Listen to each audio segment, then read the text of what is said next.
aqueles a quem querem cooperar e andar com Deus possam ver esses marcos de uma maneira clara, porque tem havido grandes confusões de mudanças também de princípios, de valores que estão barrendo as nações.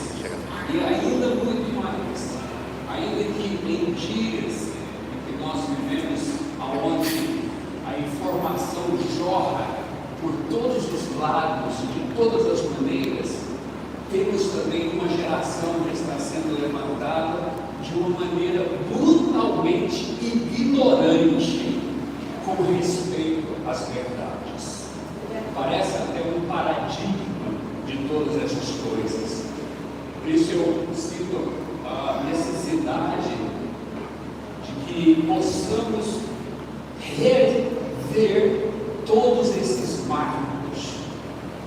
Quando você vê nas nações, aonde você anda, principalmente no chamado meio mundo, como Europa, Estados Unidos, grandes processões nas ruas de manifestantes levantando a bandeira de terroristas que não querem somente acabar com Israel, mas querem acabar com as nações, com os povos, com a criação de Deus.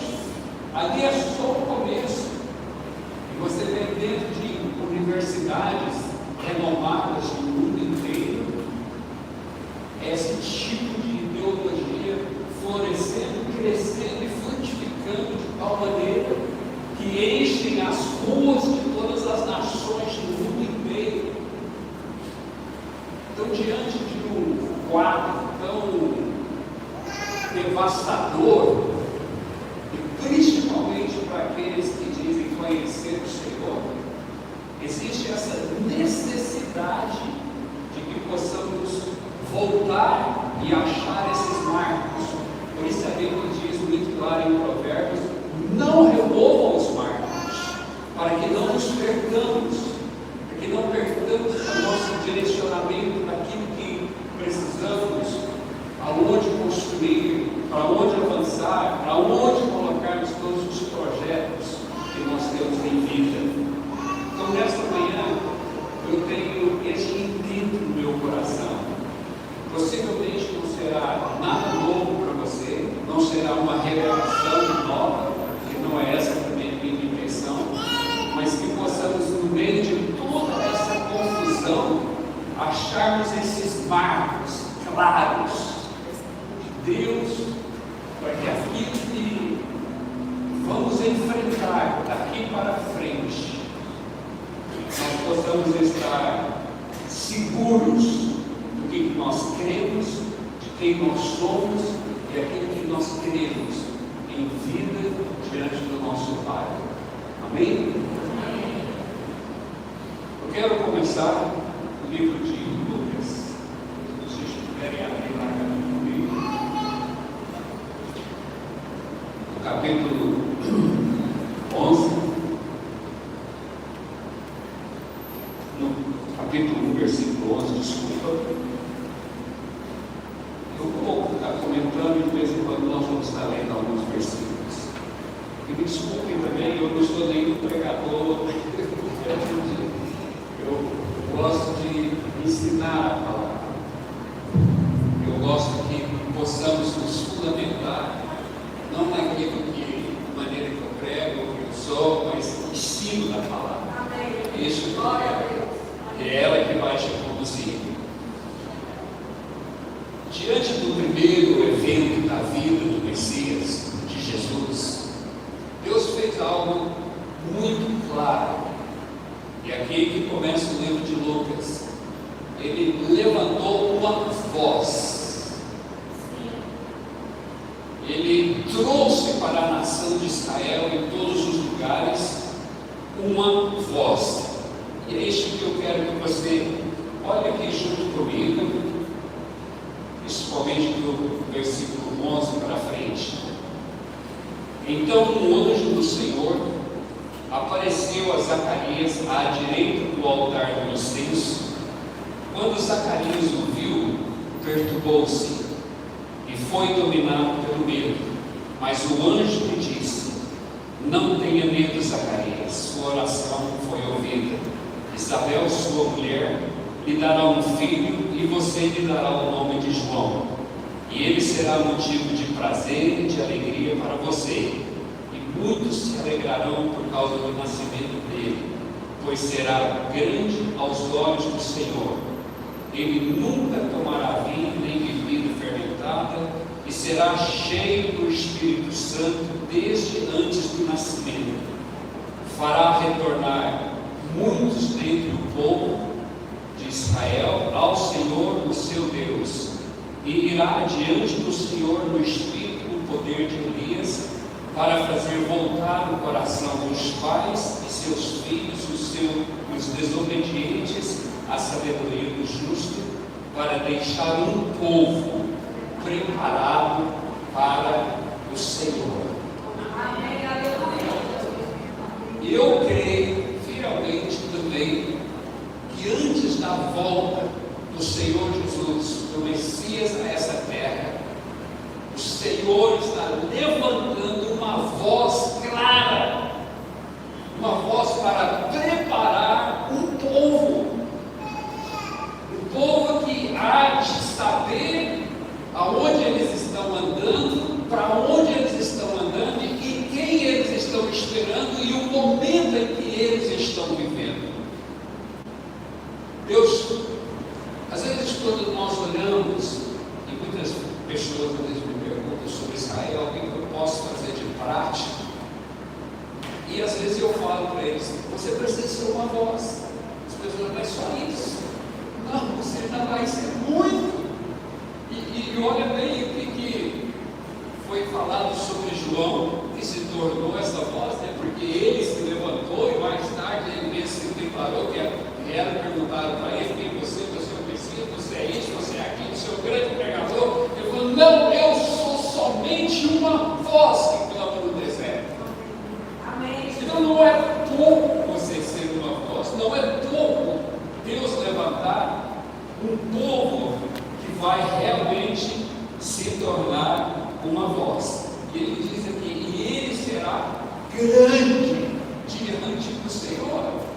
Então não procure somente construir coisas grandes ou fazer coisas grandes, mas que a sua vida e os seus lábios sejam parte deste povo que é esta voz declarada, não somente por palavras, mas pela sua própria vivência, da sua esperança e de tudo que você é. Eu creio firmemente que isso irá acontecer. Agora, como é que isso se acontecerá na nossa vida? Nós podemos ter um espelho no próprio ministério de João, esse entendimento de como isso pode acontecer também em nossas vidas. Se vocês forem comigo agora em Lucas, ou melhor, no versículo 77 do capítulo 1 ainda, quando João Batista nasceu,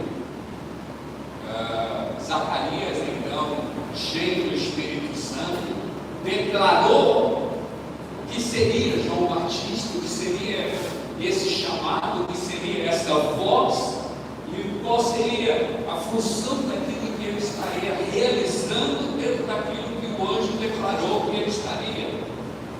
E aqui no versículo 77 ele diz assim: para dar ao seu povo o conhecimento da salvação. Isso não parece ser tão grande e tremendo assim. Foi o que eu te disse, eu não estou aqui te fazendo nenhuma revelação nova, eu só quero passar com você por algumas escrituras para que possamos rever esses marcos do Senhor.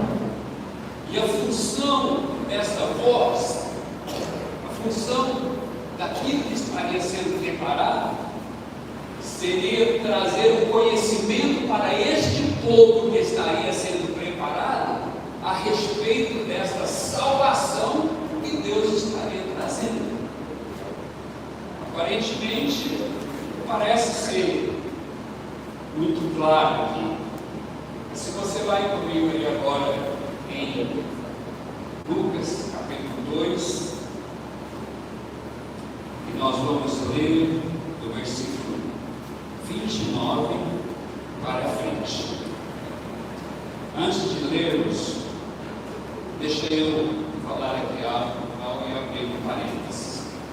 Quando nós falamos da palavra salvação, nós sempre trazemos alguns jargões ou frases que são muito usadas no meio evangélico, principalmente no meio evangélico, que é a respeito da salvação que ele veio me trazer.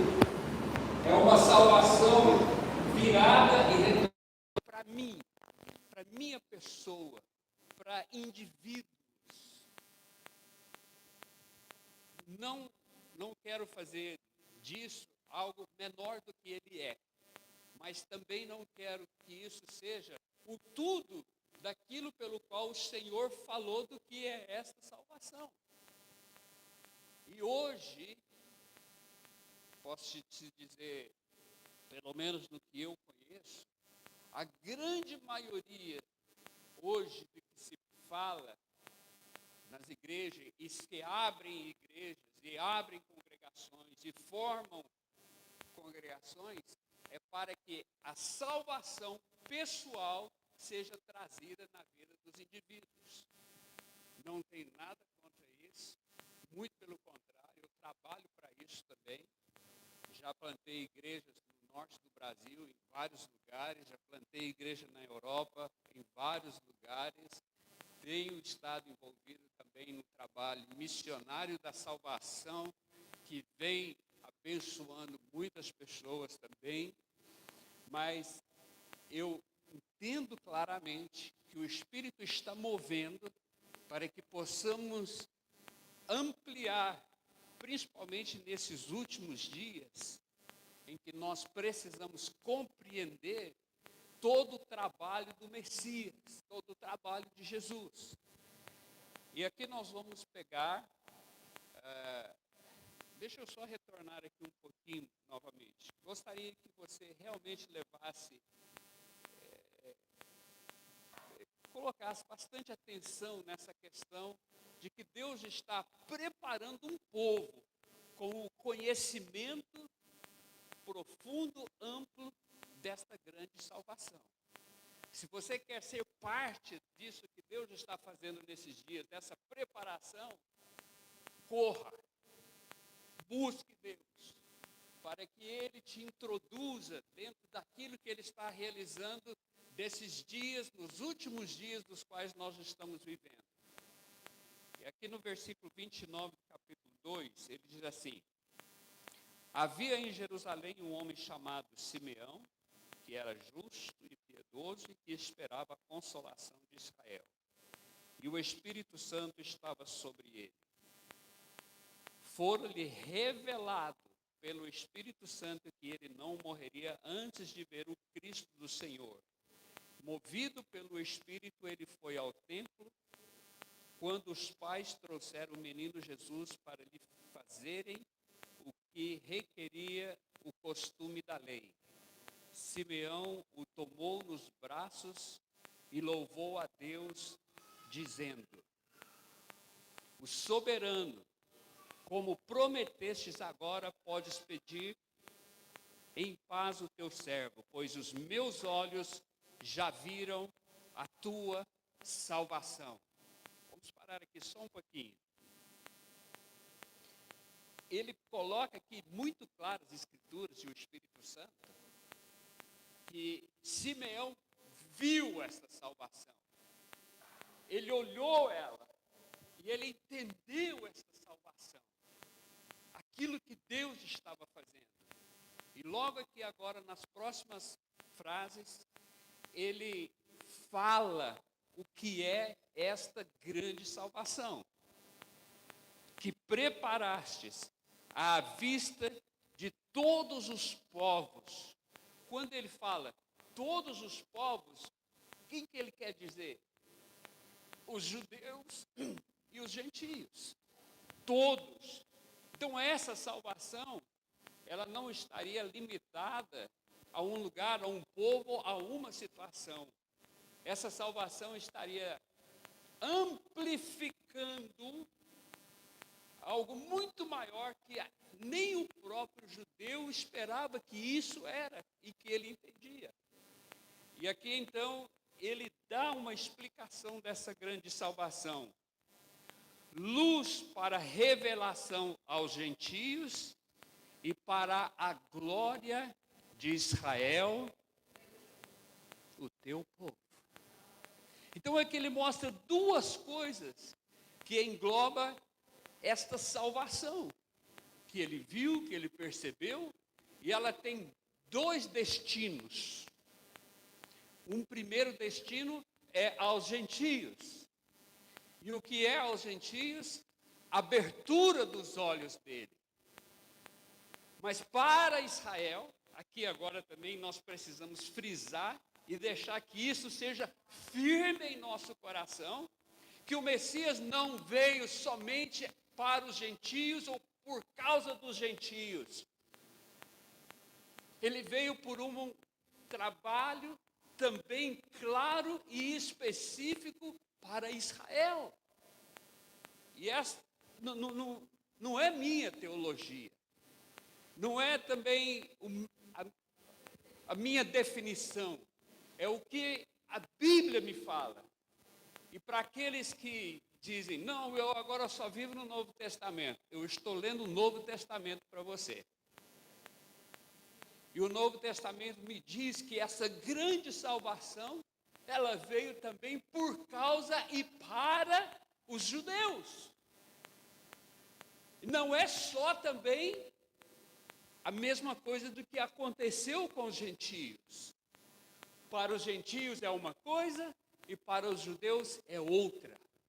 Por que que ele não disse que essa salvação seria também para os judeus, para abrir-lhes os olhos? Porque eles já conheciam, e o próprio Paulo nos fala muito claro, a eles pertencem os patriarcas, a eles pertencem as alianças, para eles veio a glória de Deus e habitou no meio deles.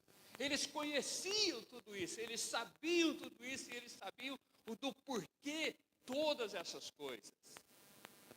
Mas para os gentios, não. Para as nações, não. Era o quê?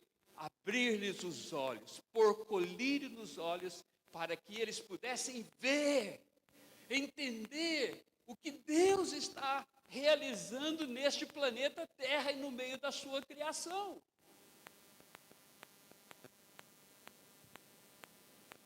E para isto,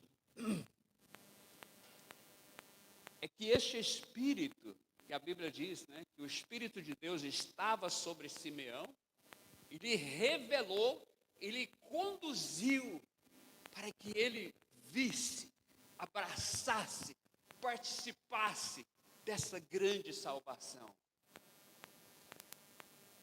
Nos dias que Jesus estava vindo, havia religiosos que estavam no templo, na casa de Deus, mas perdidos na caminhada deles com Deus. E não somente perdidos, mas corrompidos. A corrupção era tal que eles matavam justos, desprezaram tudo que Deus estava fazendo, e não somente isso, eles mesmos se perderam. E perderam o momento deles e perderam a hora deles. Agora, eu compreendo bem claro que aqueles que hoje têm sede, têm fome no coração, como Davi dizia, né? Minha alma anseia pelo Senhor como a gazela anseia pelas correntes das águas.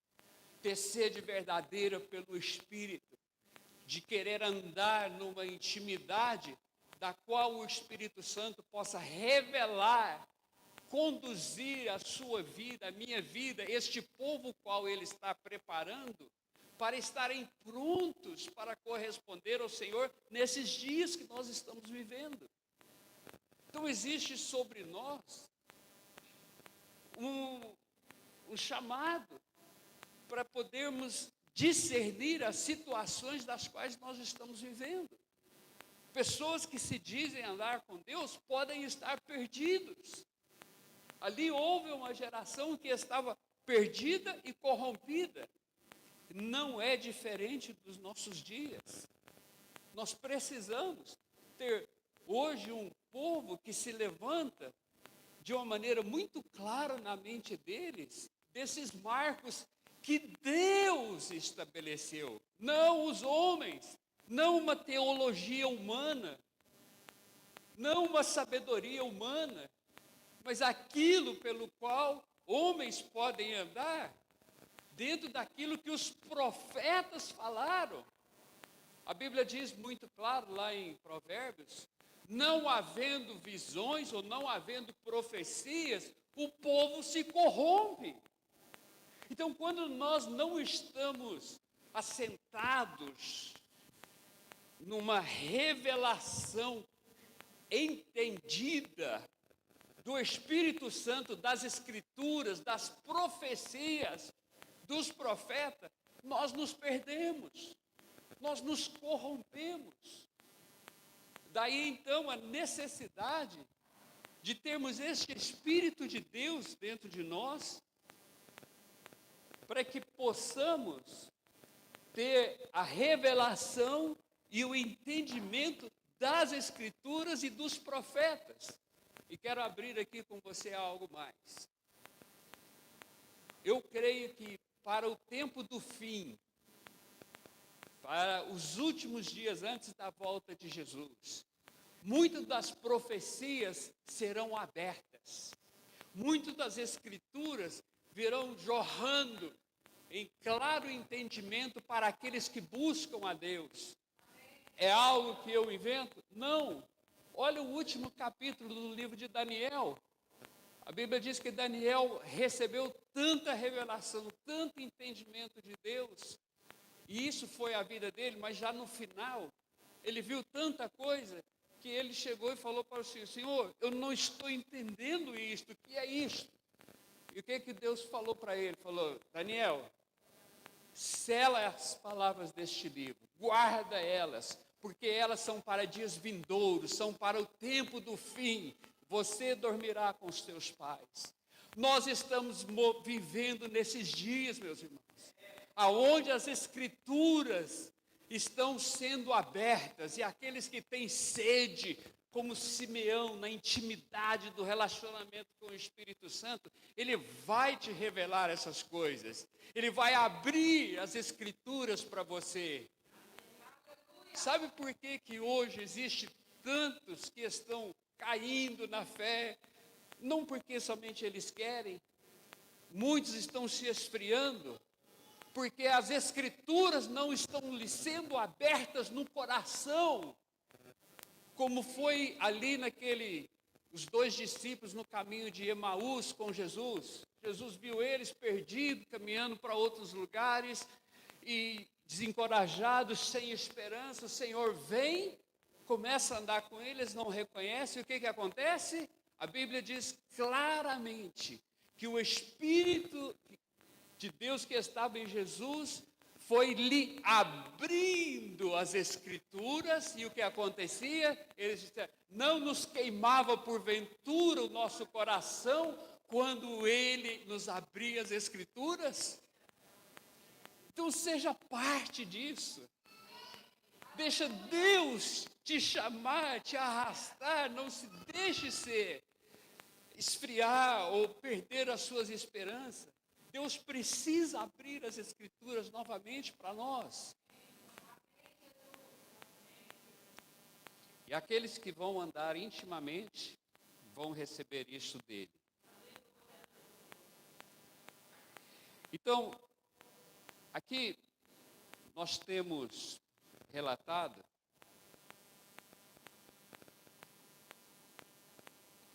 que Jesus tem duas funções claramente no seu ministério.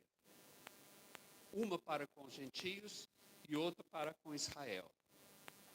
E se nós não compreendermos este pequeno ponto, nós vamos nos perder na nossa jornada. Agora, infelizmente,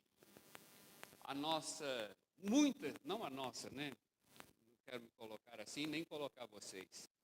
Existem muitas teologias, tradições religiosas que têm apagado, ou pelo menos colocado nuvens em cima dessa questão com respeito ao ministério e às funções de Jesus.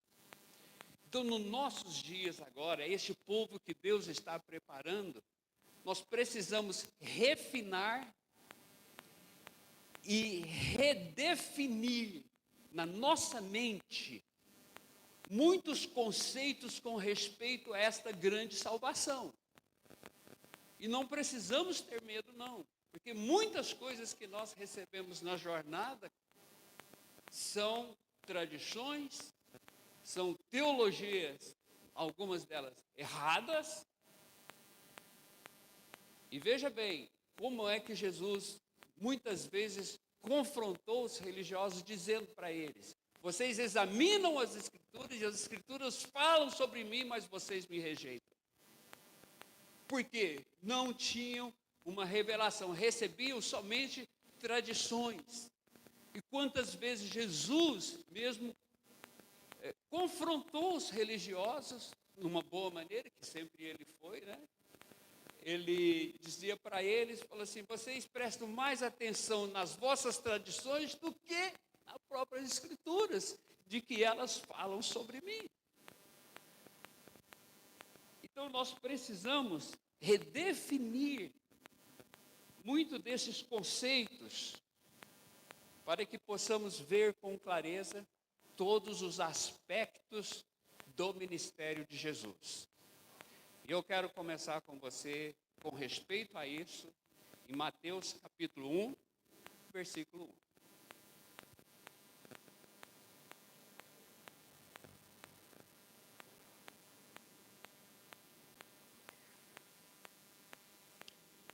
E vamos aqui já começar a fazer refinar e redefinir algumas coisas. Pedi meu irmão, lençozinho de papel. Nós sempre falamos que o Evangelho, né, e o Novo Testamento começa aqui em Mateus. Muito obrigado. Obrigado.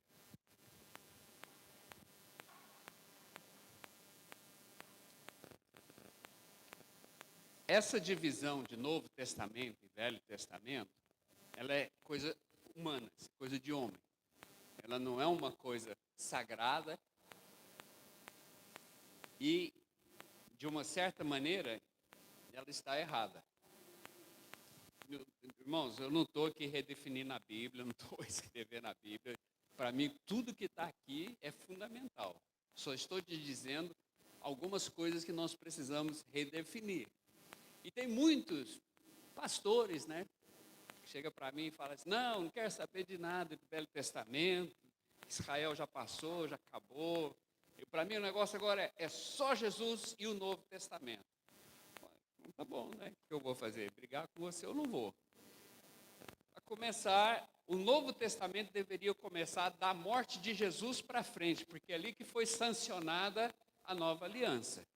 Jesus viveu debaixo da lei, Jesus cumpriu toda a lei, ele nasceu debaixo da lei, foi consagrado debaixo da lei, viveu pela lei.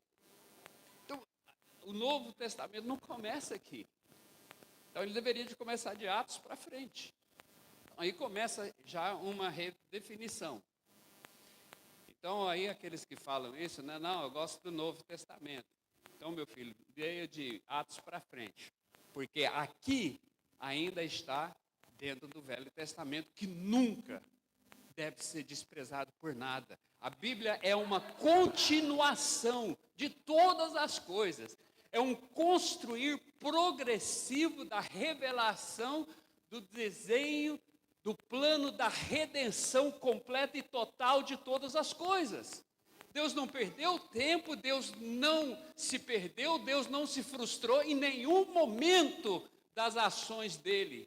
E precisamos compreender que Deus veio trazendo uma revelação progressiva para que assim pudesse chegar luz para todos os povos.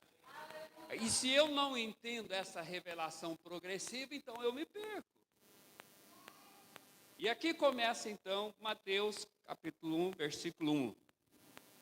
Registro da genealogia de Jesus Cristo, filho de Davi, filho de Abraão.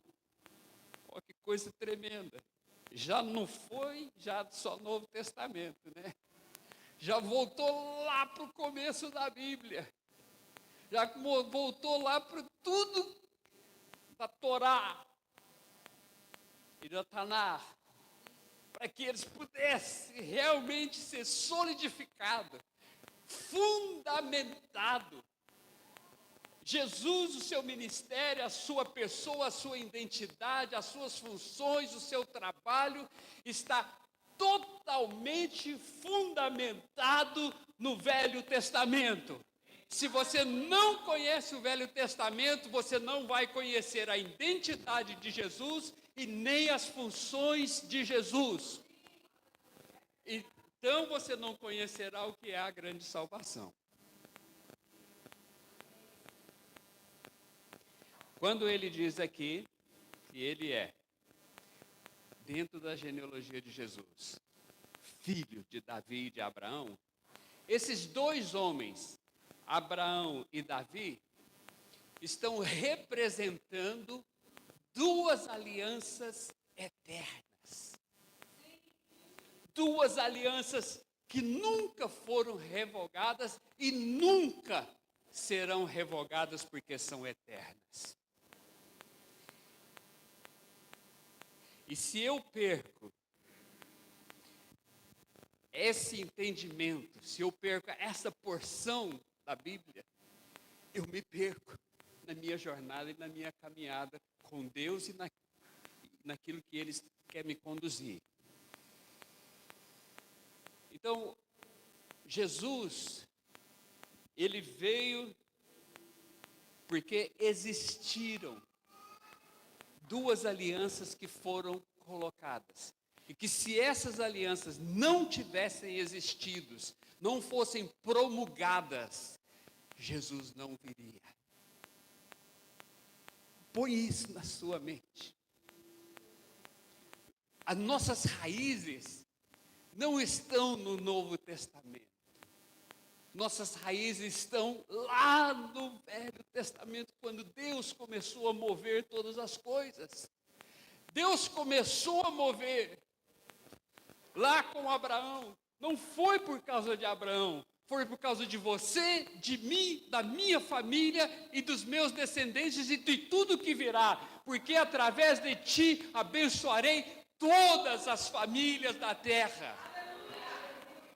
E se eu retirar, ou se este fundamento não existisse, isso não chegaria a mim, nem a você e a ninguém neste planeta Terra.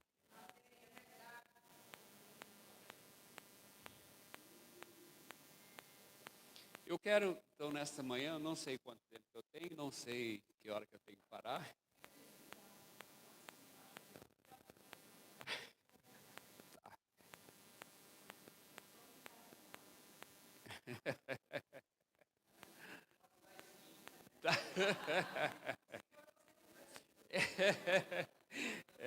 Eu só não vou poder pagar almoço para todo mundo. Tá bom.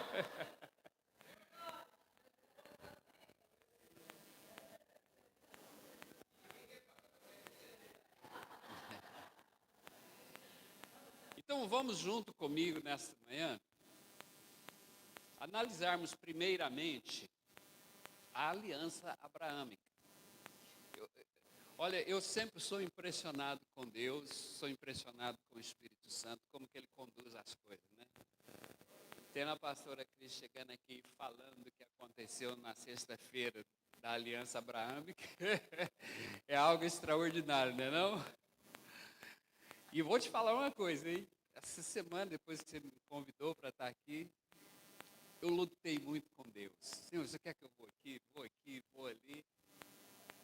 E ontem eu passei angustiado o dia inteiro, passei. Por fim eu saí e falei, vou dar uma andada aqui na praia só para refrescar a cabeça.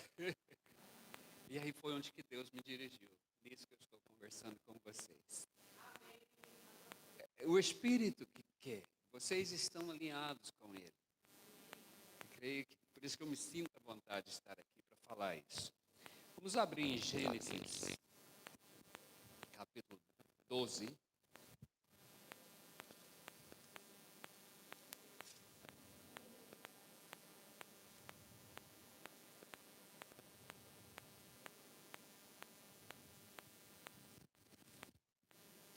Quando nós estudamos a vida dos patriarcas, nós podemos encontrar neles, na vida deles, e naquilo que foi revelado na história deles, nós podemos encontrar o DNA do reino de Deus. E eu sempre digo para as pessoas assim, vocês querem viver a vida plena, cheia do Espírito Santo, como a igreja primitiva viveu? Não é voltar para o livro de Atos, é voltar para a esperança daqueles judeus que estavam vivendo o cumprimento das promessas que eles esperavam. Então você tem que conhecer ela, então volta lá atrás. Entendeu nisso aí? Eu tenho que repetir, vou falar de novo. Muita gente fala assim, não, nós precisamos voltar para o avivamento da igreja primitiva, então vamos voltar lá para Atos e começa a estudar. Eu mesmo já fiz isso muito e já falei isso também. Mas aí Deus vai te quebrando, Deus vai te parando, Deus vai te esmiuçando, Deus te põe num canto e fala, peraí, deixa eu te falar um pouquinho mais. Aí você começa a entender um pouquinho mais. Eu entendi que aqueles judeus que estavam vivendo aquilo, que inclusive Pedro pegou o Velho Testamento, pegou o profeta Joel e pegou tantos outros homens, e o próprio Estevão, quando foi ali chamado, né, naquele momento da morte, a primeira coisa que ele levantou foi, meus irmãos, varões e irmãs, o nosso pai Abraão. Então, eles estavam enraizados lá, cheio da esperança, cheio das expectativas, que estavam na vida dos patriarcas. Então, vamos voltar para lá. Vamos pegar essa esperança nela na totalidade, para que possamos então ter essa expectativa de alinhar todas as coisas com Deus e com o Espírito Santo. Então, se eu quero compreender a questão do reino dos céus, eu encontro esse DNA, hoje debaixo da nossa geração nós podemos falar isso, né? Porque o meu DNA conta a história da minha vida. Então nós temos um DNA espiritual do reino dos céus nos patriarcas. E que se você voltar para lá, você vai realmente compreender aquilo que é o reino dos céus. Ele não começou somente com aquilo que Jesus veio anunciando e dizendo, né? Arrependei-vos porque é chegado o reino dos céus. Não, o reino dos céus já estava sendo anunciado lá atrás. E a outra coisa, só para abrir aqui um parênteses, né? E no que eu vou falar agora, por favor, não me tenha errado, porque a gente vai falar muito mais sobre isso. Quando Jesus falava o reino dos céus, então, hoje uma boa parte da teologia dos cristãos é que vão se arrancar dessa terra como um foguete, ir para o céu e morar eternamente no céu, não sei aonde. Não estou sendo crítico, Mas esta é a expectativa da maioria, simplesmente porque se fala do reino dos céus. Mas a Bíblia fala que Jesus ensinou, ore para que venha o reino dos céus. Não eu ir para os céus, mas o reino venha para a terra. E aí que começa, é isso que eu estou dizendo, nós precisamos redefinir e refinar muitas das coisas dentro da nossa mente, de acordo com as Escrituras. E quando nós olhamos a vida de Abraão, vamos ler aí versículo 12, capítulo 12, versículo 1, diz assim: Então o Senhor disse a Abrão: saia da sua terra, do meio dos seus parentes e da casa de seus pais, e vá para a terra que eu lhe mostrarei. Farei de você um grande povo e o abençoarei, tornarei famoso o seu nome e você será uma bênção. Abençoarei os que te abençoarem e amaldiçoarei os que te amaldiçoarem. E por meio de você, todos os povos da terra serão abençoados.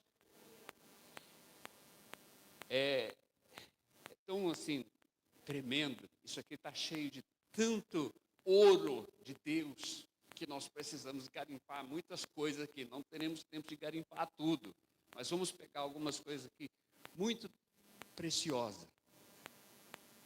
Antes mesmo de existir uma nação, que inclusive aqui a minha tradução em português não está muito boa, aliás, eu prefiro outras traduções que vocês têm, e a minha parte aqui que é de inglês.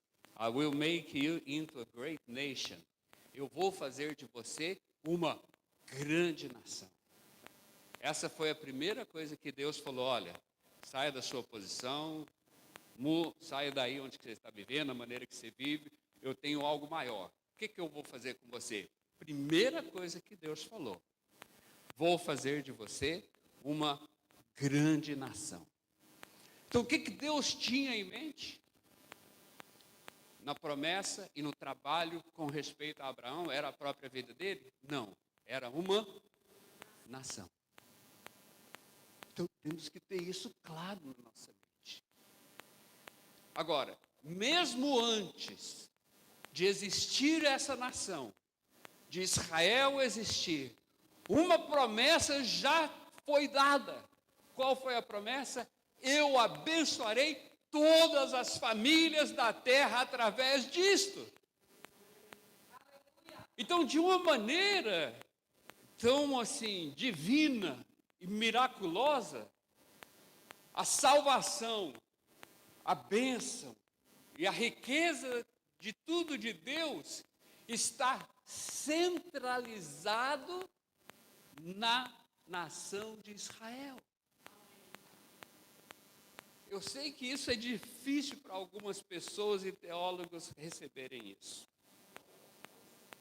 Mas a solução do final do tempo, de todas as coisas, de tudo que acontece nesse planeta Terra, de choro, de sofrimento, de lágrimas, de morte que atinge e assola todos os povos nessa terra, tudo isso está centralizado dentro de uma nação chamada Israel.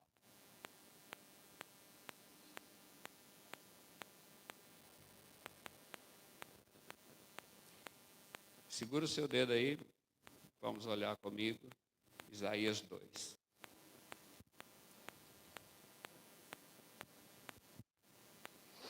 Isaías 2, versículo 1. Foi isto que Isaías, filho de Amós, viu a respeito de Judá e Jerusalém. Nos últimos dias, o monte do templo do Senhor será estabelecido como principal e será elevado acima das colinas, e todas as nações correrão para ele. Venha, subamos ao monte do Senhor, ao templo de Deus de Jacó, para que ele nos ensine os seus caminhos e assim andemos em suas veredas, pois a lei sairá de Sião de Jerusalém virá a palavra do Senhor. Ele julgará entre as nações e resolverá contendas de muitos, e eles farão de suas espadas arado, de suas lanças foices. Uma nação não mais pegará em armas para atacar outra, elas jamais tornarão a preparar-se para a guerra. Venha, ó descendência de Jacó, e andemos na luz do Senhor. Você pode ler Isaías 11, você pode ler Isaías 25, pode ler Miqueias, você vai achar a mesma palavra, direcionada para um lugar que se chama Israel. Então, as demandas governamentais, as brigas, as contendas, as guerras, as lágrimas, a tristeza, o desespero, a falta de esperança. E a outra coisa que é mais terrível, a morte, ela será banida em um lugar chamado Israel. Numa terra chamada Israel. E Israel não é uma invenção política. Israel não é uma imaginação de um homem. Israel foi gerado nos céus. Israel é uma declaração dos céus. Foi o Senhor quem disse: eu farei de você uma grande nação. Ela nasceu em Deus, ela nasceu no coração de Deus. Foi o Senhor quem disse, não foi Netanyahu, não foi Golda Meir, não foi Ben Gurion, foi Deus. Ela nasceu em Deus, ela nasceu na eternidade. E quando rejeitamos isso, nós estamos rejeitando o próprio Deus. Me dói o ouvido de alguns pastores falar que Deus não tem nada mais a ver com Israel. Ou que Deus já passou, Israel não é nada. Me dói os ouvidos, não por causa do que eu sou, do que eu estou crendo. Me dói o ouvido, porque não é o que a Bíblia fala. Não é o que está escrito. O que está escrito foi Deus que falou: saia daí, Abraão. O meu primeiro ato com você, eu vou fazer de você uma grande nação. Tu nasceu em Deus, nasceu nos céus, nasceu no coração de Deus. Agora, para compreendermos um pouco mais profundo tudo isso, nós precisamos analisar um pouco mais a fundo aquilo que o Espírito Santo deixou escrito com respeito a Abraão e a caminhada dele com Deus.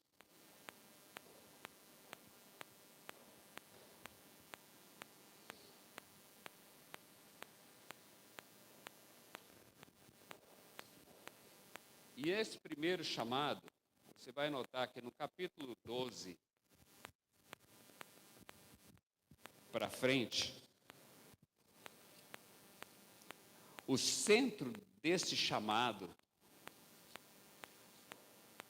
ele tem algo bem específico, que é a terra. Não é povo, é terra. A centralidade deste primeiro chamado é a terra. Por que Deus não podia abençoar a Abraão lá em Ur dos Caldeus, na Macedônia, a Mesopotâmia?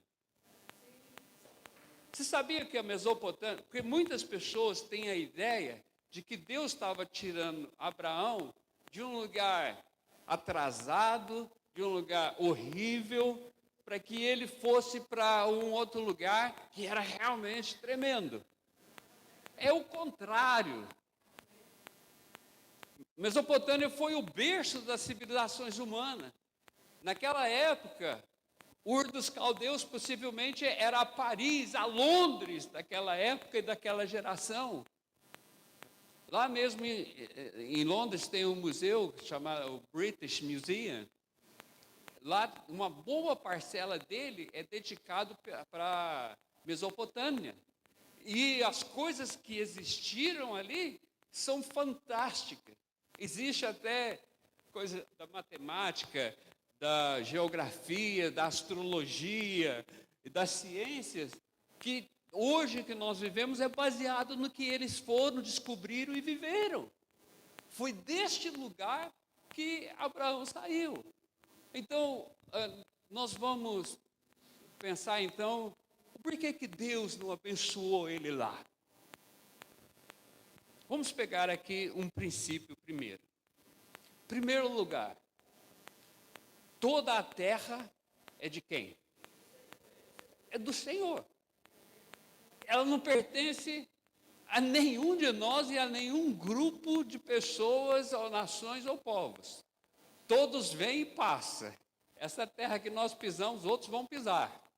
A casa que você mora e o terreno que você comprou, outros vão morar e vão viver. Não é nosso. Ela pertence ao Senhor. Só que Deus deu ela ao homem para que ele morasse, habitasse e desenvolvesse a sua vida. Só que alguém usurpou disso, porque o homem próprio entregou isso. Mas ela nunca deixou de ser do Senhor. Agora, uma coisa que Deus nunca faz, ele não quebra as suas promessas e as suas alianças. Ele deu para o homem. Só que existiam condições para isso. Ele deveria expressar a sua glória, porque não é isso que o Salmo 19 fala? Os céus e a terra proclamam a glória do Senhor, e a glória dele, ele não dá para ninguém. O dia que essa terra para de expressar a sua glória, ela tem um limite. Então eu falo, então aqui eu ponho as minhas mãos porque é meu. Aí Deus quer começar um plano, um projeto que ele desenhou para que ele pudesse então redimir toda a terra e toda a criação. Então o que ele precisava começar? Com uma terra. E aí nasceu então. Aí Deus falou, então vamos aqui, deixa eu pegar um homem. Só nisso aqui, irmãos, nós teríamos um seminário.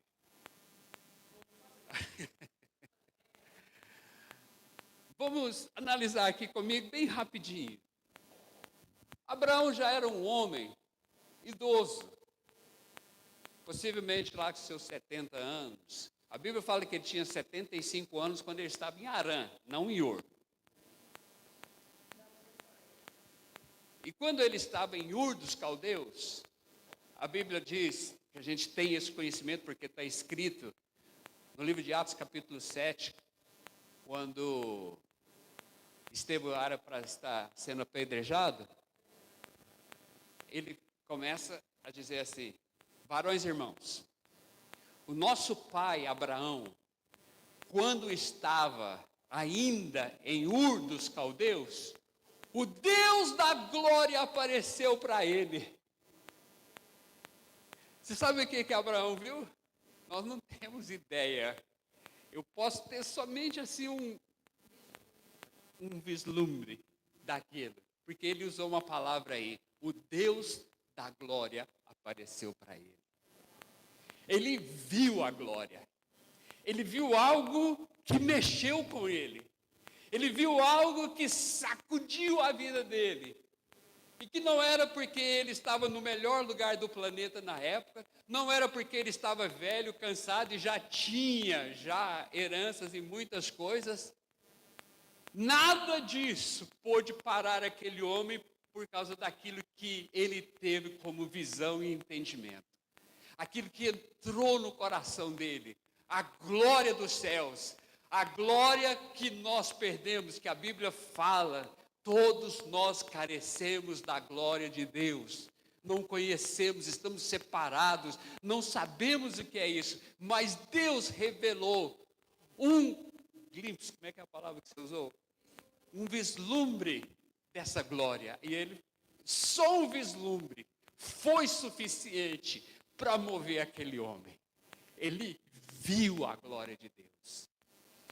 Aí nós temos entendimento em outras partes das Escrituras que a gente simplesmente arrasou a respeito delas, como por exemplo em Hebreus capítulo 11, quando ele fala que aqueles que assim procedem buscam uma pátria ou uma cidade da qual o arquiteto é Deus e o construtor é Deus, aonde a justiça impera, aonde o que é reto, aonde o que é eterno, aonde o que é puro, aonde o que é verdadeiro, aonde é que existe a vida, existe.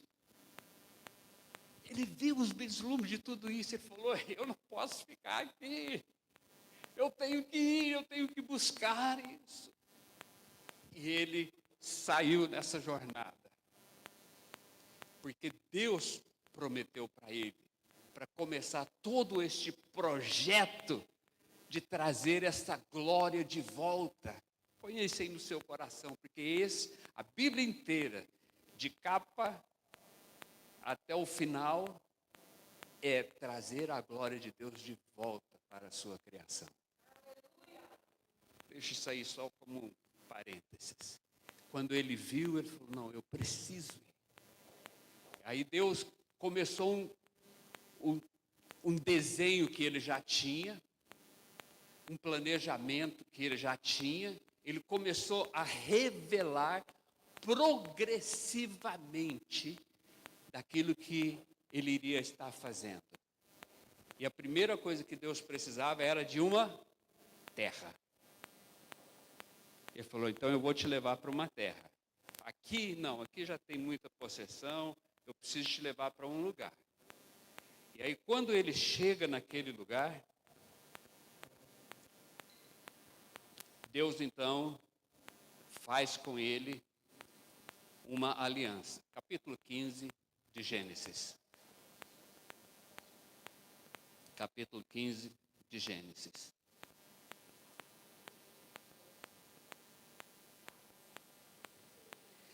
Na verdade, nós deveríamos ler o capítulo todo, mas eu não quero tomar todo o seu tempo. Mas, por favor, vamos ler uma porção quase boa, versículo 6 para frente. Abraão creu no Senhor e isso lhe foi acreditado como justiça. Disse-lhe ainda: eu sou o Senhor que tirei de Ur dos caldeus para lhe dar esta terra como herança. Perguntou-lhe Abraão: ó soberano Senhor, como posso saber que tomarei posse dela? Respondeu-lhe o Senhor: traga-me uma novilha, uma cabra e um carneiro, todos com 3 anos de vida, e também uma rolinha e um pombinho. Abraão trouxe todos esses animais, cortou-os ao meio e colocou cada metade em frente à outra. As aves, porém, ele não cortou. Nisso, as aves de rapina começaram a descer sobre os cadáveres, mas Abraão as enxotava. Ao pôr do sol, Abraão foi tomado de sono profundo, e eis que vieram sobre ele trevas e densas e apavorantes. Então o Senhor lhe disse: saiba que os seus descendentes serão estrangeiros numa terra que não lhes pertencerá, onde também serão escravizados e oprimidos por 400 anos. Mas eu castigarei a nação a quem servirão como escravos. E depois de tudo, sairão com muitos bens. Você, porém, irá em paz a seus antepassados e será sepultado em boa velhice. Na 4ª geração, e seus descendentes voltarão para cá, porque a maldade dos amorreus ainda não atingiu a medida completa. Depois que o sol se pôs e veio a escuridão, eis que um fogareiro esfumejante, com uma tocha acesa, passou entre os pedaços dos animais. E naquele dia o Senhor fez a seguinte aliança com Abraão: aos seus descendentes, essa terra, desde o ribeiro do Egito até o grande rio, o Eufrates, a terra dos queneus, dos quenezeus, dos cadomeneus, dos hititas, dos fariseus, dos refaíns, dos amoreus, dos cananeus e dos girazeus e dos jebuseus. Vamos só prestar atenção aqui em algo. Essa questão de como uma aliança era feita e selada no passado, nessa época, eles pegavam o animal, cortavam ele no meio assim, e um pedaço ficava de um lado e o outro pedaço de outro. Então eles formavam um corredor de sangue, porque uma aliança ela era firmada por sangue, e aqueles que estavam fazendo uma aliança passariam então no meio daqueles animais partidos, e a aliança então estaria certificada. E isso era exatamente o que Deus estava fazendo com Abraão. Porque Abraão perguntou: qual é a certeza que eu tenho que essa terra será minha? Aí Deus falou: espera aí, Abraão, eu vou te dar essa certeza. Vamos fazer uma aliança. Eu vou me comprometer com você. Você imagina Deus falar isso? Eu vou me comprometer com você. Foi isso que aconteceu. Só que tem algo maior aqui ainda. Quando era uma aliança firmada, os dois tinham que passar pelo meio. Abraão não passou. Só o fogo de Deus, só Deus é quem passou por aquilo. Deus sozinho firmou um compromisso e uma palavra, uma aliança com Abraão. E é eterna.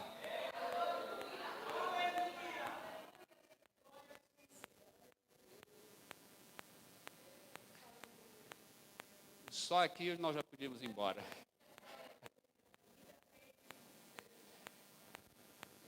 Isso não é teologia, isso não é a palavra de Deus, é o que Deus está falando, é o que Deus firmou, é o que Deus fez, é a história de Deus, é a história dos céus, é a história da eternidade, é a história da glória de Deus.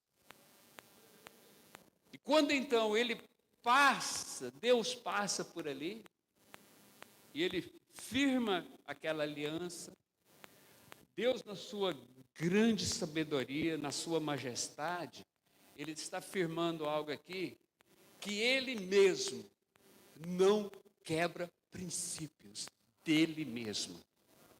E presta bem atenção como Deus não quebra princípios. Por que que Deus não deixou já Abraão e toda a sua descendência plantada continuamente naquela terra? Teve que levá-los para o Egito, sofrer lá como escravos, para depois voltarem. Porque Deus não quebra princípios. E o porquê disso? Lembra bem do que eu falei algo aqui um pouquinho antes? A terra pertence ao Senhor, mas Ele deu ao homem. Só que ela não deixou de ser do Senhor. E quando o homem estraga aquilo que é dele para expressar toda a sua glória, Deus toma de volta, porque é dele. E Deus não podia pegar aquela terra antes de que algo aconteceu, e que está escrito aqui. E Deus fala muito claro aqui: a maldade dos povos que moram nessa terra, a medida da iniquidade ainda não chegou. Mas na hora que ela chegar, acabou. Aí é a hora que eu vou transferir essa terra para vocês. Está entendendo quão Deus é justo? O quão Deus preparou todas as coisas, todos os passos, para que Ele pudesse estar desenvolvendo o seu projeto? Porque no final, não era só a terra. Aqui está a aliança da terra. e deveria ser a terra, e eles deveriam ocupar a terra, e Deus tomou de volta essa terra. Daí para frente, você vai achar em todos os profetas, eles falando e declarando: a minha terra. Eles abusaram da minha terra, eles tomaram a minha terra, eles querem dividir a minha terra. Deus sempre trata a minha terra, que eu dei como herança aos filhos de Israel. Está entendendo? É Deus. E Deus não permite essas coisas. Quando nós colocamos os marcos direitinho e sabemos desse desenvolvimento profético, desse desenvolvimento do desenho da redenção de Deus, irmãos, é como vocês colocar um óculos para enxergar a situação até atual dos nossos dias. Muitos louvam Trump, eu também, eu gosto dele. Mas um dos projetos dele, que foi no passado, foi dividir a terra, ter duas nações. Essa era uma das propostas dele. Não sei se ele está com isso na cabeça ainda, eu espero que não. Espero que ele mudou. Porque isso dói o nosso coração, porque é o que está escrito na Bíblia, livro de Joel.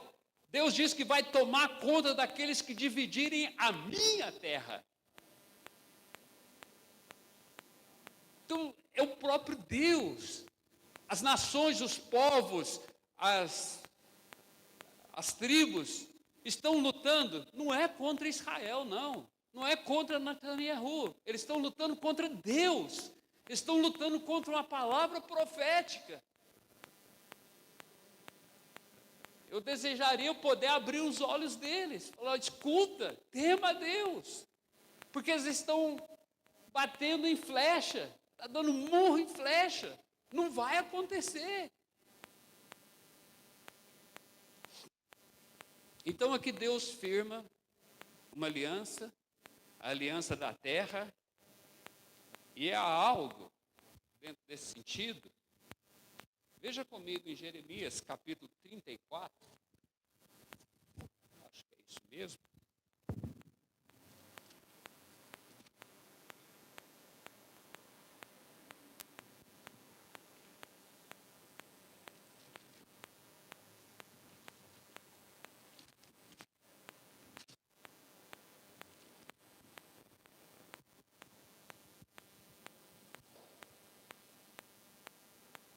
Capítulo 34. É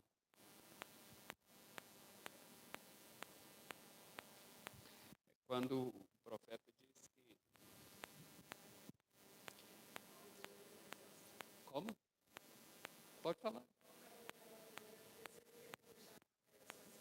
Não. É como Deus, quando o Senhor fala que só se deixar do sol brilhar. 34, não é?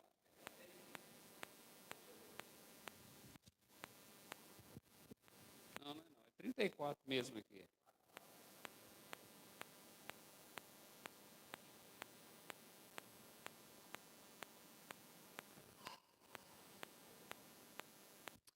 Desculpa, irmãos.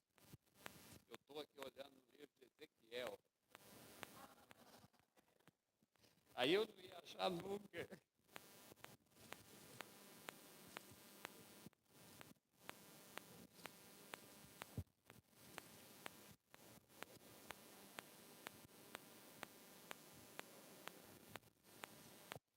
É Jeremias, peraí que eu já passo para vocês.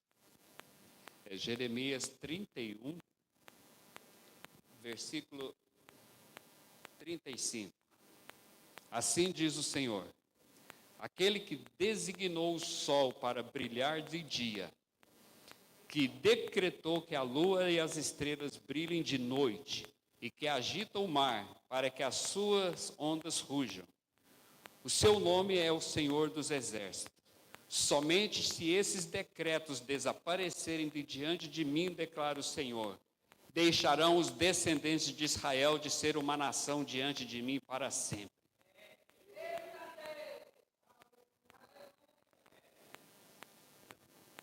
Entendeu agora? É algo eterno. Acabou.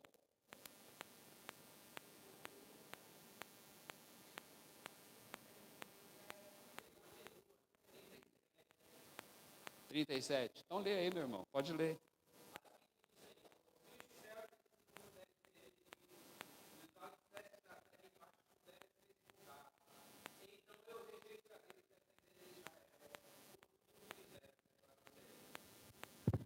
Amém. Vai lá.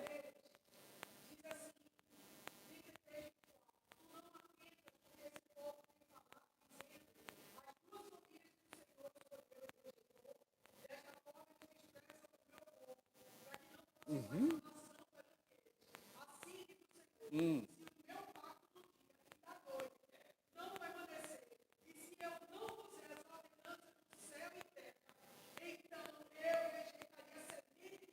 Hum.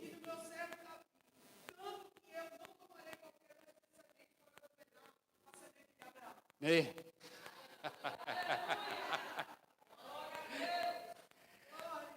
Irmãos, não tem nada mais claro do que esses marcos. Não tem nada mais claro. São esses marcos, são essas escrituras, são aquilo que Deus declarou, é que precisa ser claro aos nossos olhos. E lembra que eu falei bem no começo, Deus está levantando um povo hoje, que está sendo preparado, bem claro para os últimos dias, para que tragam o que é essa grande salvação, o que é tudo isso.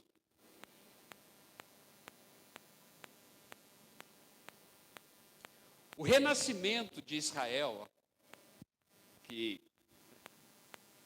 apareceu como nação de volta em 1948, dia 14 de maio, é a afirmação, a certificação destas palavras e dessas profecias. E muito mais.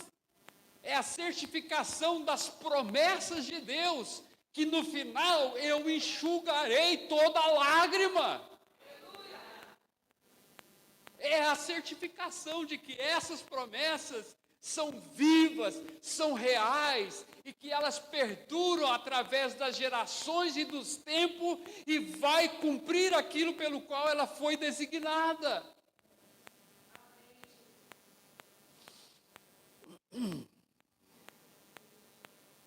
É muito bom.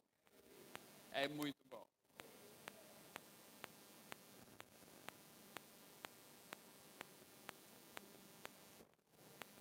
Já estou terminando, tá?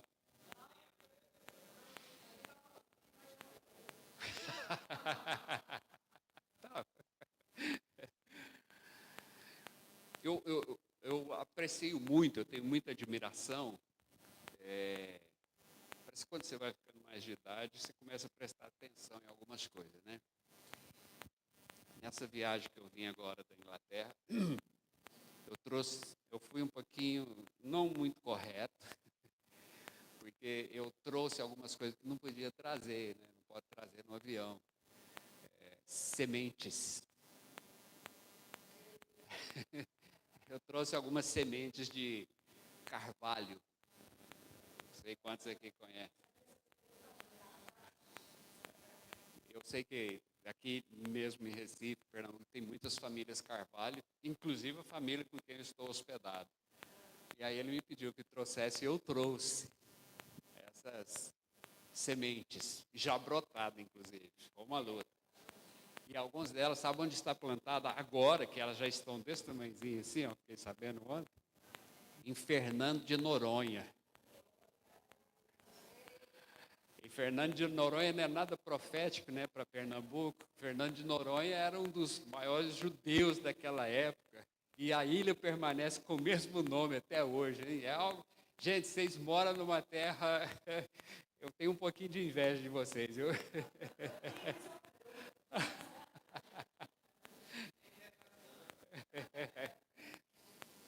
Eu entendo que Deus pegou Israel e plantou na terra de Israel, na nação de Israel, todas as sementes do plano da redenção completa de todas as coisas. E essas sementes estão desenvolvendo agora e chegando naquilo que deveria. Então, algumas dessas sementes estão brotando agora. Nós não podemos estragar essa terra, porque ela é tudo o projeto dessa redenção total de Deus. Agora, para a gente não se perder, né, porque aqui eu já caminhei em algo muito longe, eu disse para você, nós precisamos analisar esses dois homens que estão na genealogia de Jesus, para que possamos compreender essa grande salvação. E eu disse que esses dois homens representam duas alianças. Então, para compreendermos essa aliança, nós precisamos compreender a vida deles. E nós entramos aqui compreendendo a vida de Abraão. E Abraão teve dois chamados. Nós terminamos de falar de um chamado. Porque aqui depois do versículo 16, do capítulo 16, 18, você vai ver o desenvolvimento de como Deus iria gerar esta nação.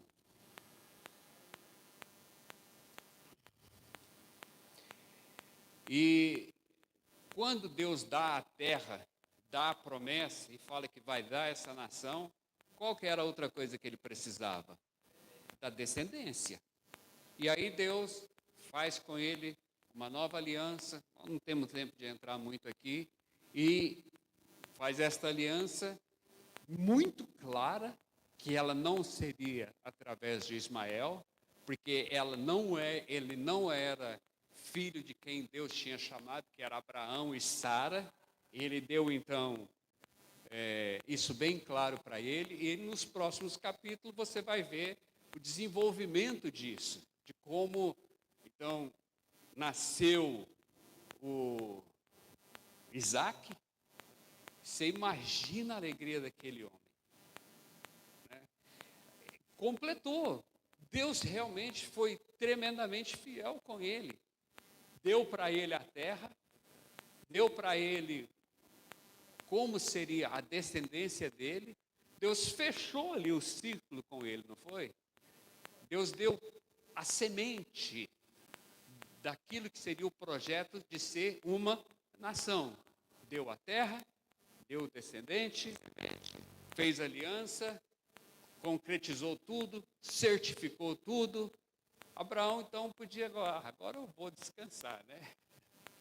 Então agora cheguei no ápice da minha vida. Você imagina um homem de 90 anos, quase 100 anos, né? Ter um filho. E não só naturalmente falando, né? Mas a alegria de poder ter tudo isso concretizado na vida. Você imagina no final da sua vida, você olhar para trás, em todas as promessas de Deus, em tudo aquilo que foi feito na sua vida, tudo sendo concretizado. Que alegria que não é para você. Só que eu costumo dizer algo. Projetos de Deus, plano de Deus e tudo que Deus vai fazer é muito maior do que eu. É muito maior do que você. Vai muito além de qualquer um de nós.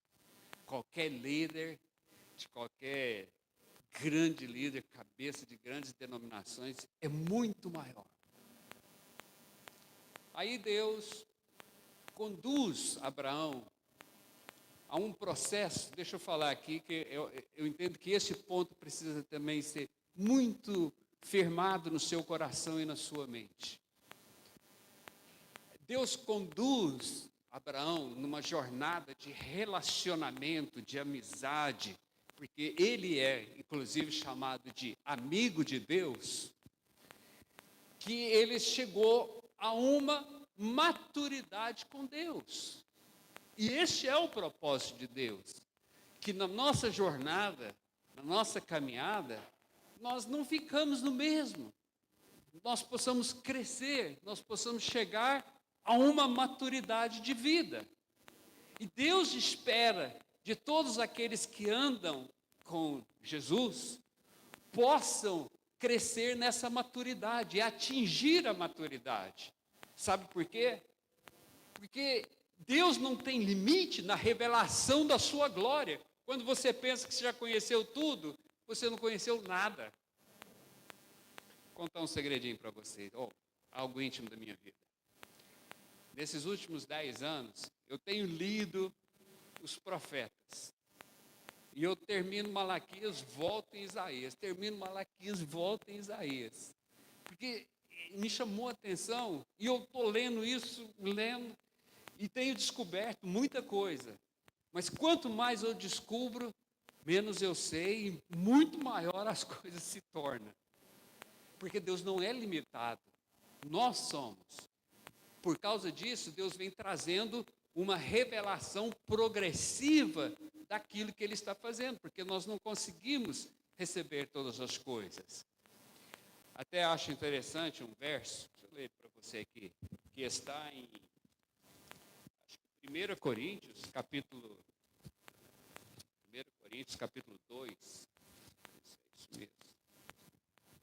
Eu às vezes fico meio perdido nos endereços, mas achei aqui. 1 Coríntios capítulo 2, versículo 6. Entretanto, falamos de sabedoria entre os que já têm maturidade. Veja bem o que ele fala. E depois você lê lá o restante para você ver o que vai falar. Menino não vai compreender algumas coisas a mais. Você não fala com o menino como você fala com o adulto. Você fala com o adulto, você não vai falar com o menino porque ele não vai compreender. Então o que Deus está esperando? É que o seu povo, que se chama pelo seu nome nos dias de hoje, cresçam, passam para a maturidade. Posso falar um pouquinho disso agora? Posso? Veja bem o que o escritor de Hebreus fala, capítulo 5, no finalzinho, em Hebreus 6.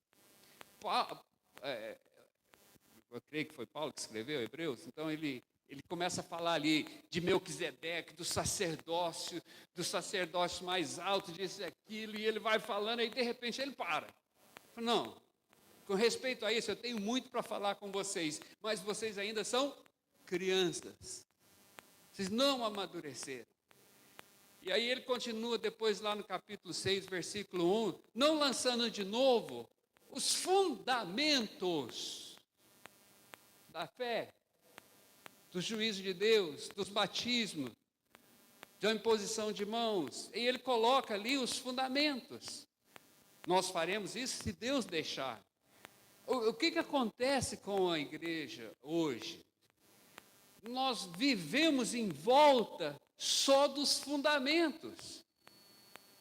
Nós ficamos só falando da fé, da grandeza da fé, dos batismos, que são vários, falando do juízo de Deus, da imposição de mão, de ganhar isso, de ganhar aquilo, de fazer isso. Ficamos nos fundamentos. Está errado? Não, está certíssimo e deve fazer.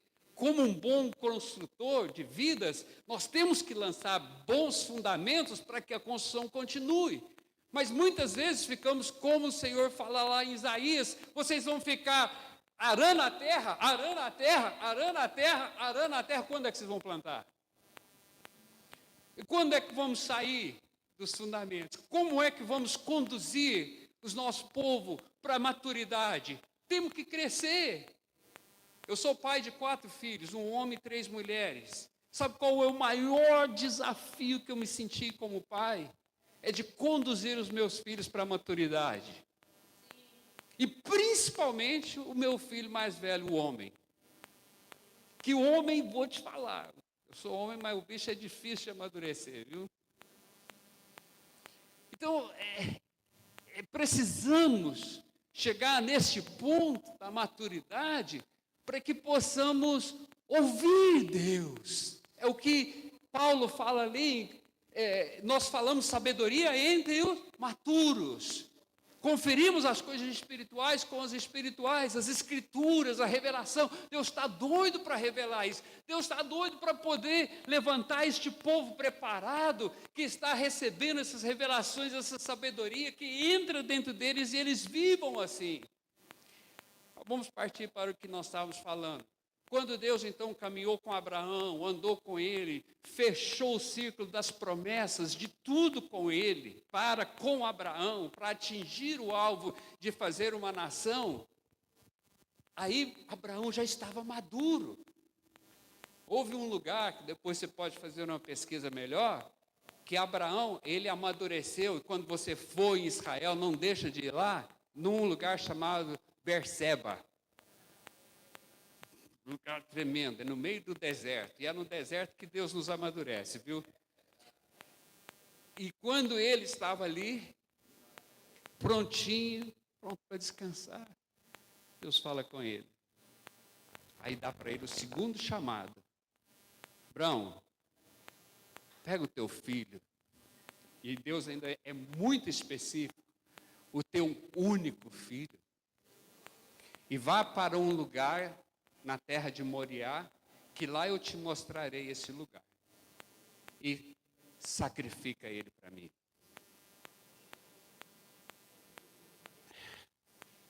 Segundo chamado de Abraão, ele deveria responder a esse outro chamado. E ele respondeu. E ele foi. A palavra de Deus é tão rica, irmãos. Ela é tão tremenda, quando o Espírito paira sobre ela e sobre a nossa mente, que ela traz, ela te faz você jubilar diante dele. E aí, Abraão, a Bíblia diz que eles demoraram 3 dias para chegar naquele lugar. Por que 3 dias contemplando a morte? Deus poderia muito bem ter falado para ele sacrificar o seu filho dentro de uma outra tenda que ele montasse, ou dentro daquele lugar onde ele estava morando, que ele já era maduro. Não. Mas não podia ser ali.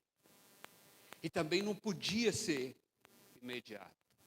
De imediato, todos nós fazemos alguma coisa, não é? Supetão assim, você entrega até o que você não deveria. Mas quando você tem que pensar, meditar, planejar, esperar, aí a história é outra. Deus precisava de um homem maduro. Um homem que pudesse corresponder a ele dentro dos seus desígnios eternos daquilo que ele queria. E aí foram 3 dias contemplando a morte. Entregando tudo. É do Senhor, é para o Senhor. Imagina essa jornada. Imagina poder responder a esse segundo chamado na vida dele. Mas ele foi. Vou só pedir para você depois ler na sua casa, no capítulo 22 de Gênesis, está tudo escrito lá. Quando ele chegou, no 3º dia, a Bíblia diz que ele contemplou de longe a montanha, falou para os 2 servos, vocês fiquem aqui. Por quê? Pensa bem nisso. Há momentos na sua vida que é só você e Deus. Não tem mais ninguém. Para corresponder ao que Deus tem daqui para frente, ninguém, nem o seu pastor, nem sua igreja, nada, ninguém vai poder estar junto com você. É você que terá que corresponder a Deus. Você e você. Nós estamos vivendo em dias agora, você veja bem, se eu olho para trás na igreja primitiva, na igreja apostólica, quantas famílias, pais, mães, filhos, morreram, entregaram as suas vidas, sofreram crueldade. O pai poderia falar para o filho: você fica firme aí. Não, o filho tinha que se levantar sozinho e enfrentar tudo aquilo. Porque é você. Você entendeu, você sabe o que você tem, você sabe o que você recebeu de Deus, para você poder viver isso. E dias virão que não serão diferentes, e que já é assim em vários lugares por outras razões. Aqui eu poderia abrir um outro capítulo para a gente falar de algo. A questão da perseguição maior não é porque você é cristão, segue Jesus. Não me tenha errado dentro desse sentido. Tá? A maior desafio daqueles dias não era porque eles queriam ser abençoados, ser curados, até o governo quer isso. Mas é quando você fala que existe um outro governador, um outro líder e um outro rei, e que tem um reino que está sendo implantado nessa terra, aí você tem problema. Com tudo e com todo mundo. E com o sistema maior que governa todo este mundo. Quando nós passarmos a viver isso, aí sim vocês vão ver o que é perseguição. Ela vai nascer daí. Voltando para Abraão, Abraão sabia que era ele, que ele deveria ir para lá. Ele foi, pegou o seu filho. Tem muitas coisas que poderíamos entrar, mas eu vou resumir aqui para pararmos aqui. Quando ele pegou, pôs o filho lá, e ele iria sacrificar. O anjo parou ele, disse para ele: não faça tal coisa. E nisso ele viu um cordeiro sendo provido ali naquele momento. Ele pegou e ali novamente Deus faz e ratifica uma aliança com Davi. Agora, por que precisava ser naquele lugar? E aqui eu vou deixar vocês, para vocês estudarem sozinhos em casa, com algo. Esse segundo chamado, Abraão estava colocando os marcos num devido lugar aonde seria estabelecido o governo, aonde seria estabelecido o trono do governo do reino daquela nação. E ele colocou as marcas de onde que seria por um sacrifício. E as marcas ficaram, e Deus fechou ali com Abraão aquilo que era para ser feito com ele.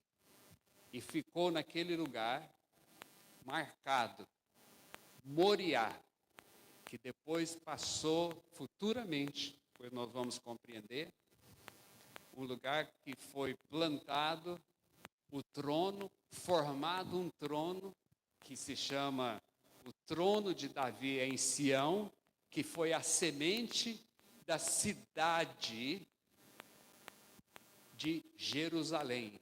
Jerusalém nasceu através de Sião. E Jerusalém se tornaria então a capital da nação.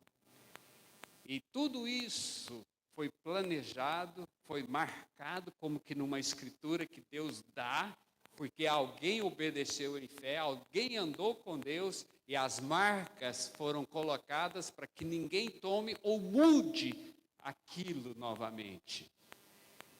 E mais do que isso, Jerusalém irá se tornar, no final dos tempos, como diz o salmista, a alegria de toda a terra, porque é de lá que procede o governo de um reino de justiça, de paz, um governo de vida, que não temos como entrar em tudo isso, porque é tudo muito grande, e aqui nós entramos o porquê, então, a Bíblia declara que Jesus é filho de Davi, porque ali é estabelecido outra coisa que Deus estaria marcando para que pudesse ser desenvolvida através da pessoa de Jesus.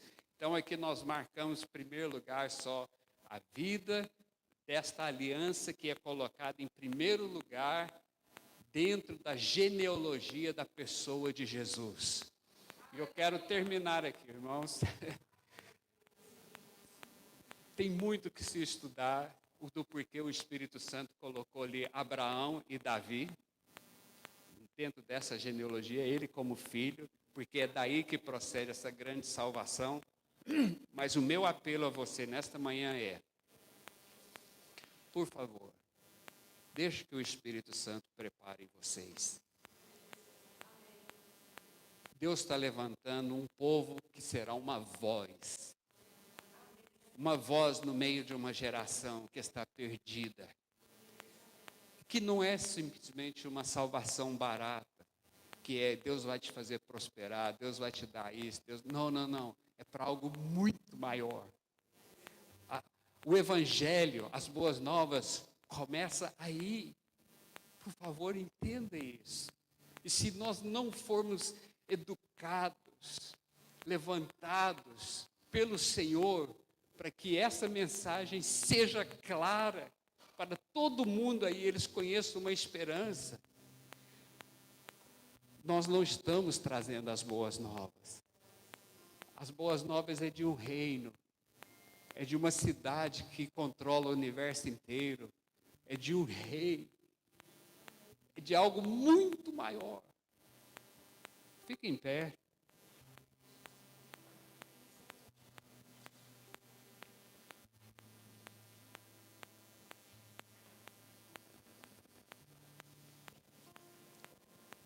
Eu quero falar algo que não é de vocês não, tá?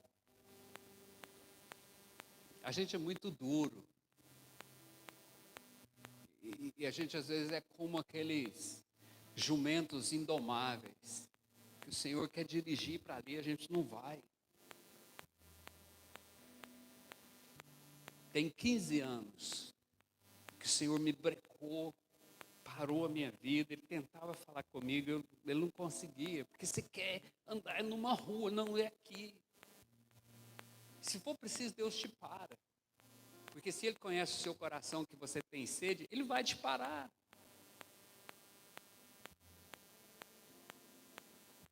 E eu tenho uma palavra de Deus para vocês como comunidade. Às vezes nessa jornada, principalmente nesses últimos anos, vocês se sentiram frustrados por algumas coisas que ainda não alcançaram. Não foi porque Deus não quer dar para vocês. É porque Deus quer te dar algo muito maior. E Ele quer falar com vocês. E às vezes Ele tem que nos parar e nos levar para o deserto para falar conosco. A Bíblia diz que João Batista cresceu, se tornou formoso, e ele foi para o deserto. E no deserto veio a palavra de Deus a ele. A palavra não veio antes, veio no deserto. Então, se você às vezes se sente no deserto, às vezes é o melhor lugar para estar. É ali que Deus vai falar. É ali que Deus vai depositar uma palavra. Às vezes nós corremos demais, fazemos demais. Deus falou, não, eu quero falar com você. Quero ministrar no seu coração. Meu Pai, eu te agradeço pela vida dos meus irmãos, cada um aqui que é tão precioso, porque o Senhor comprou pelo teu sangue. Obrigado por esta manhã que nós tivemos acesso na tua palavra, que é tão preciosa. E eu oro nesta manhã, Senhor, que cada um aqui seja preparado para o Senhor, para esse tempo do fim, e se torne uma voz do Senhor, meu Pai. Que essa comunidade seja parte deste grande povo que o Senhor está preparando para esse tempo do fim. Eu sei que são dias difíceis, Senhor, mas a tua palavra diz que um do Senhor é como para 10, 10 são para 100, 100 é para 1000. Faça isso com cada um de nós, Senhor. Nos toma assim, Senhor, nós não estamos temerosos, porque o Senhor já venceu o príncipe deste mundo, para que pudéssemos avançar dentro dos seus planos e projetos. E eu quero te pedir, fortaleça com uma nova graça, com uma nova porção do teu Espírito, cada vida que está aqui, cada lar representado, para que possam ser fortalecidos e possam florescer como nunca nesses últimos dias, como um carvalho de justiça no meio da terra, Senhor. Abençoa cada vida, eu quero abençoar a liderança dessa igreja, principalmente a Cris e o Cláudio, que eles estejam realmente recebendo algo novo e fresco do teu Espírito, uma água fresca, Senhor, para que eles possam ser animados, consolados e continuem na carreira que o Senhor os chamou. Eu abençoo cada um deles e te agradeço por essa oportunidade de estarmos juntos neste lugar, nesta manhã. Em nome de Jesus.